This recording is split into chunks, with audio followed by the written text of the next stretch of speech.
ఆరుగాలం కష్టపడి పండించిన పంటను అమ్ముకోవడానికి రైతులు పడుతున్న ఇబ్బందులు మరింత పెరుగుతున్నాయి. మంచిర్యాల జిల్లాలో ధాన్యం కొనుగోలు కేంద్రాల వద్ద రైతులు రోజుల తరబడి పడిగాపులు కాస్తున్నా కొనుగోళ్లు ప్రారంభం కాకపోవడంతో తీవ్ర ఆందోళన వ్యక్తం చేస్తున్నారు. పంటలకు ఒక పక్క గిట్టుబాటు ధర లేక మరొక పక్క సరైన సమయంలో కొనుగోలు జరగక రైతులు తీవ్ర ఇబ్బందులు పడుతూ ఉన్నారు. 20 రోజులుగా వరిధాన్యం కొనుగోలు కేంద్రాలు ప్రారంభమైన పూర్తి స్థాయిలో కొనుగోలు జరగక రైతులు తీవ్ర ఎండలో కూడా అనేక ఇబ్బందులు ఎదుర్కొంటా ఉన్నారు. వరిధాన్యం కొనుగోలు కేంద్రాల వద్ద రైతులు పడుతున్న ఇబ్బందులపై రాజు న్యూస్ అందిస్తున్న గ్రౌండ్ రిపోర్ట్.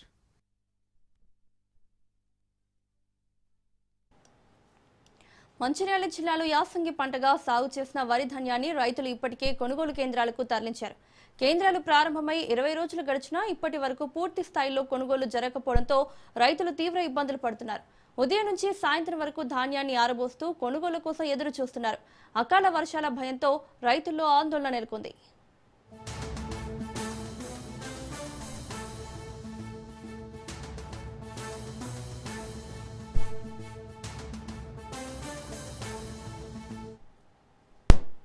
జిల్లాలో 1,22,000 ఎకరాల్లో వరి సాగు జరగగా సుమారు 2,20,000 మెట్రిక్ టన్నుల ధాన్యం కొనుగోలు కేంద్రాలకు వచ్చే అవకాశం ఉందని అధికారులు అంచనా వేశారు.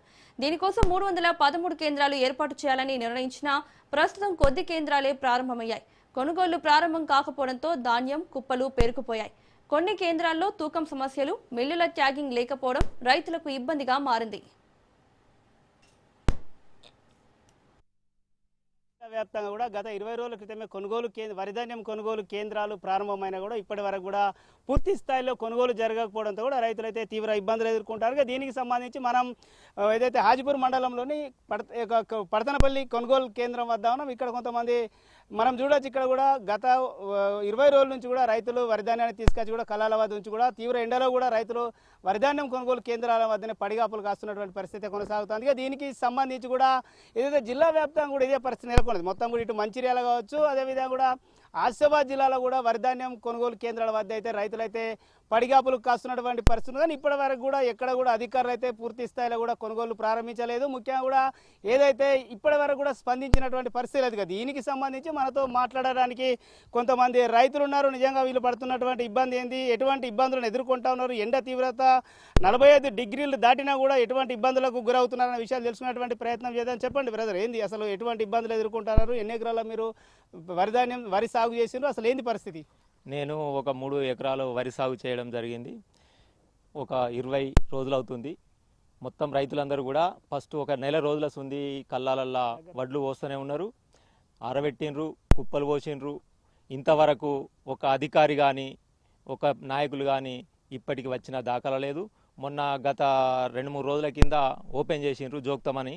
ఆ ఓపెన్ చేసుడే మట్టుకు మాత్రం ఇంతవరకు ఇంకా కాంట కాలేదు.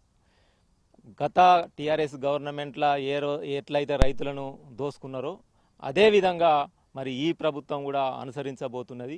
ఎందుకంటే ప్రజాప్రభుత్వం అని మరి టీఆర్ఎస్ను వాళ్ళ అరాచకాలు చూడలేక, వాళ్ళ పాలన చూడలేక రైతులందరం కూడా ఇది మనకు రైతుకు మేలు చేసే ప్రభుత్వం కాదు, ఇది రైతుకు మేలు చెయ్యదు అని మనకు కొత్త ప్రభుత్వాన్ని మనం ఎన్నుకోవాలని ఈ యొక్క ప్రజాప్రభుత్వం అని మరి రేవంత్ రెడ్డి గారు మరి ఎంతో గొప్పగా చెప్పడం జరిగింది. రేవంత్ రెడ్డి మాటలను ఆకర్షితులై మళ్ళీ ఇలా రైతులమందరం కూడా కాంగ్రెస్ ప్రభుత్వానికి పట్టం కట్టడం జరిగింది. రైట్గా దీనికి సంబంధించి మరో రైతు మీరు ఎంత పంట సాగు చేసి ఏంది అసలు పరిస్థితి? 2 ఎకరాలు సాగు చేసినాము. ఇప్పటికీ కోసి 20 రోజులు అవుతుంది. ఇంకానైతే కాంట జరుగుతలేదు. అంటే మీ దగ్గర కనీసం అధికారులు కూడా వచ్చి అడిగినటువంటి పరిస్థితి, వడ్లను చూసి అంటే కేంద్రాల వద్దకు వచ్చినటువంటి పరిస్థితి ఉన్నది? అసలు ఏంది? ఏది లేదు ఇంకా ఇప్పటికైతే. ఎటువంటి ఇబ్బంది ఎదుర్కొంటున్నారు మరి? మేము ఇక కష్టాల్లో ఉన్నాము. ఇక వీటిలను ఇదివరకు దానికా ఇక మొన్నటిదా మబ్బులు వచ్చి మబ్బులకు బాగానే అటు ఇటు బొర్రిచ్చి ఎండబెట్టి కుప్ప చేసి ఉంచినాం. ఇప్పుడు రైట్గా మీరు చెప్పండి, మీరు నీటిలో సాగు చేసినారు, అసలు ఏం కావాలనుకుంటున్నారు? నిజంగా కూడా ప్రతి సంవత్సరం ఏదైతే ఈ పంట అమ్ముకునేటువంటి సమయంలో కూడా ఇటువంటి ఇబ్బందులు ఎదుర్కొంటారు. ఒక పక్కనేమో లేట్గా కొనుగోలు చేయడం, చివరిలో కొనుగోలు చేసే టైంలో కూడా అధికంగా కూడా ఏదైతే క్వింటల్కి 4-5 కిలోలు అదనంగా తీసుకోవడం, భారీ సంచుల సమస్య, ఇవన్నీ సమస్యలు ఎదుర్కొంటారు. ఎట్లా అనిపిస్తూ ఉన్నది?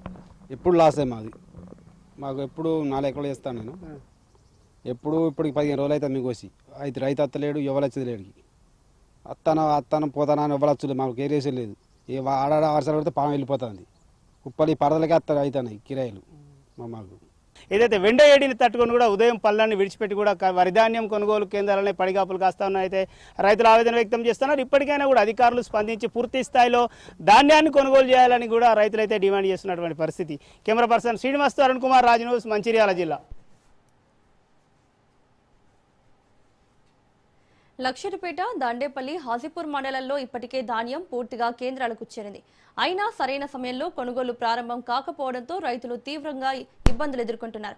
మద్దతు ధర ప్రకటించినా కొనుగోలు ఆలస్యం కావడంతో రైతుల్లో అయోమయం నెలకొంది. కేంద్రాల్లో కనీస సౌకర్యాలు కూడా లేకపోవడం సమస్యను మరింత తీవ్రం చేస్తోంది. మొత్తానికి రైతులు పండించిన పంటకు సరైన సమయంలో కొనుగోలు లేకపోవడం ఆందోళన కలిగిస్తుంది. అధికారులు వెంటనే స్పందించి ధాన్యం కొనుగోలు ప్రారంభించకపోతే రైతులకు భారీ నష్టం వాటిల్లే అవకాశం ఉంది. 20 రోజులుగా వరిధాన్యం కేంద్రాల వద్ద పడిగాపులు కాస్తున్నామని అయితే రైతులు ఆవేదన వ్యక్తం చేస్తున్నారు. ఇప్పటికైనా కూడా అధికారులు స్పందించి త్వరగతిన కూడా వరిధాన్యాన్ని కూడా పూర్తిగా కొనుగోలు చేయాలని అయితే రైతులు కోరుతున్నారు. ఎటువంటి షరతులు లేకుండా కూడా ధాన్యాన్ని కొనుగోలు చేసి తమను ఆదుకోవాలని అయితే రైతులు ప్రభుత్వాన్ని డిమాండ్ చేస్తున్నటువంటి పరిస్థితి. Camera person Srinivas, Arun Kumar, Raj news, Mancherial జిల్లా.